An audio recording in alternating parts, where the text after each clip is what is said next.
అతను కొంత డాన్సు ఇది కానీ పెర్ఫార్మెన్స్ కానీ యాక్టింగ్లో కూడా కొన్ని విషయాల్లో పవన్ కళ్యాణ్ని అనుకరించేవాడు విజయ్. అలాంటి వ్యక్తి కూడా విజయ్ని పవన్ కళ్యాణ్ ఇప్పుడు వ్యతిరేకిస్తూ చేశాడు. అలాగే కమల్ హాసన్, మక్కల్ నీతిమయం అనే పార్టీ ఉంది కమల్ హాసన్కి.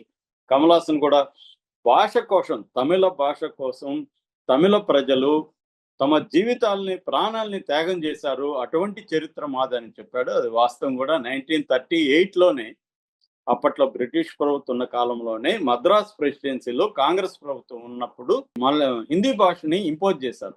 ఆ తర్వాత 1961 అఫీషియల్ లాంగ్వేజ్ యాక్ట్ వచ్చింది. అఫీషియల్ లాంగ్వేజ్ యాక్ట్లో హిందీ కంపల్సరీ నేర్చుకోవాలన్నప్పుడు తమిళనాడులో పెద్ద ఉద్యమాలు వచ్చాయి. 1965లో తమిళనాడు అంతా కూడా అట్టుడికిపోయింది. దాదాపు 70 మంది చనిపోయారు. ఎంతోమంది దాని ఏమంటారు, వాళ్ళని వాళ్ళు కిరోసిన్ పెట్రోల్ పోసుకుని తగలబెట్టుకున్నారు. సెల్ఫ్ ఇమోలేషన్ అంటారు. అలాగా చనిపోయారు. సో ఆ స్థాయిలో తమిళనాడులో వ్యతిరేకత వచ్చిన తర్వాత ఆ వేడిలో 1967లో డిఎంకే అధికారంలోకి వచ్చింది. 68లో డిఎంకే అసెంబ్లీలో ఒక తీర్మానాన్ని పాస్ చేసింది. అదేంటంటే, మాకు 3 లాంగ్వేజ్ ఫార్ములా ఇష్టం లేదు, మాకు 2 లాంగ్వేజ్ ఫార్ములాని పెట్టుకుంటాం, తమిళ్ ప్లస్ ఇంగ్లీష్ ఎందుకంటే ప్రాక్టికల్ పర్పసెస్, ఉద్యోగాలు కావాలంటే, హయ్యర్ ఎడ్యుకేషన్లోకి వెళ్ళాలంటే ఇంగ్లీష్ కంపల్సరీ కాబట్టి ఇంగ్లీష్ని తమిళ్ని పెట్టుకున్నారు. హిందీ అనేది ఐచ్ఛికం, ఎవరైనా నేర్చుకుంటే మాకు అబ్జెక్షన్ లేదు. ఇది కూడా గవర్నమెంట్ స్కూళ్ళల్లో, గవర్నమెంట్ ఎయిడెడ్ స్కూళ్ళల్లో పెట్టుకున్నారు. ప్రైవేట్ స్కూళ్ళల్లో హిందీ అయినా సాంస్క్రిట్ అనేది నేర్పించవచ్చు. నిజానికి దక్షిణ భారత హిందీ మహాసభ పేరుతో దక్షిణ భారతంలో హిందీని అందరూ నేర్చుకునేవాళ్ళు. మన అందరికి కూడా ఎంతో కొంత హిందీ రాని వాళ్ళు ఎవరు ఉండరు. తమిళనాడులో కూడా ఎంత హిందీ వ్యతిరేకత ఉన్నా తమిళ ప్రజలు కూడా ఎంతో కొంత హిందీ నేర్చుకోకుండా ఉండరు. ఎందుకంటే వాళ్ళు పక్క రాష్ట్రాలకి, హిందీ రాష్ట్రాలకి వెళ్ళినా, తమిళనాడు ఇప్పుడు బాంబేలో అట్లా తమిళ చాలా పెద్ద ఎత్తున ఉన్నారు. వాళ్ళంతా హిందీ మాట్లాడకుండా ఎలా ఉంటారు? హిందీ మాట్లాడతారు ఖచ్చితంగా. అంటే అవసరాల కోసం, కమర్షియల్ పర్పసెస్ కోసం హిందీ నేర్చుకోవడమే కాదు, ఏ భాష నేర్చుకున్నా మాకు అభ్యంతరం లేదు. అంటే తమిళ వాళ్ళ స్టాండ్ ఏంటంటే, మేము వేరే ఏ భాషను వ్యతిరేకించము, కానీ మా మీద వేరే భాష ఇంపోజ్ చేస్తే మాత్రం మేము భరించలేము అనేది తమిళ వాళ్ళు చెప్పారు.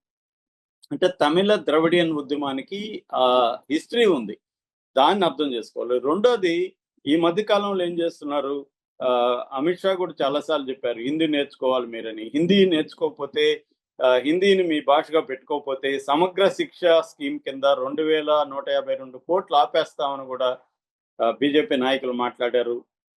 దానివల్ల కూడా తమిళనాడులో నిరసన వ్యక్తం అవుతుంది. సో ఇదంతా అర్థం చేసుకోకుండా పవన్ కళ్యాణ్ మాట్లాడాడు అనేది వాళ్ళకున్న కోపం.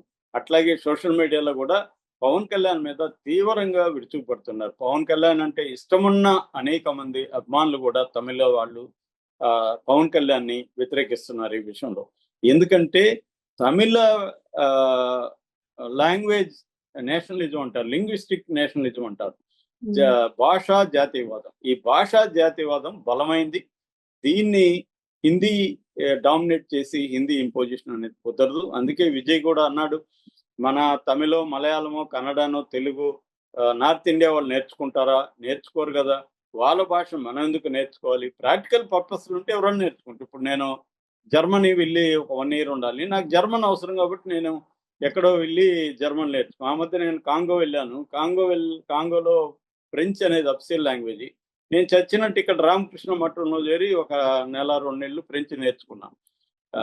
ఇది మేనేజబుల్ ఫ్రెంచ్, అంతే కదా. హిందీ మనకి ఏమన్నా పుస్తకాలు చదవాలా, ఇంకోటి మేనేజబుల్ హిందీ నేర్చుకుంటే చాలు. మినిమం హోటల్లో ఏం అడగాలి, అది ఇక్కడే ఇప్పుడు హైదరాబాద్లో ఉండే ప్రతి ఒక్కరికి చచ్చినట్టు హిందీ రాకపోతే ఎక్కడ బతకలేని పరిస్థితి ఇవాళ.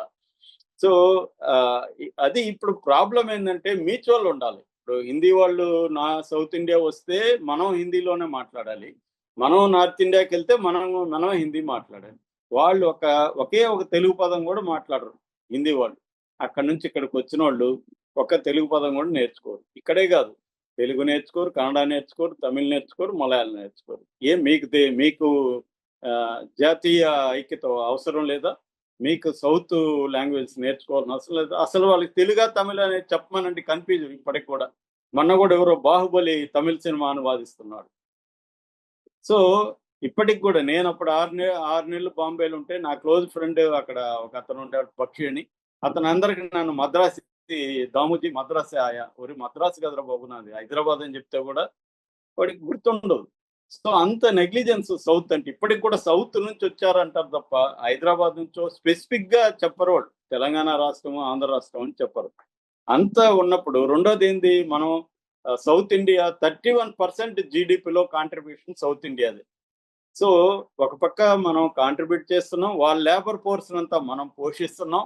ఇంత చేసి ఉత్తర భారతం, దక్షిణ భారతం మీద వాళ్ళ భాషని, వాళ్ళ సంస్కృతిని రుద్దుతుంది. దీన్ని భాష సామ్రాజ్యవాదం అని తమిళోళ్ళు పిలుస్తున్నారు. లాంగ్వేజ్ ఇంపీరియలిజం, ముఖ్యంగా హిందీ ఇంపీరియలిజం అని చెప్తున్నారు. ఈ హిందీ ఇంపీరియలిజాన్ని వాళ్ళు వ్యతిరేకిస్తున్నారు. పవన్ కళ్యాణ్ ఇవన్నీ తెలీదా పవన్ కళ్యాణ్‌కి? తెలుసు.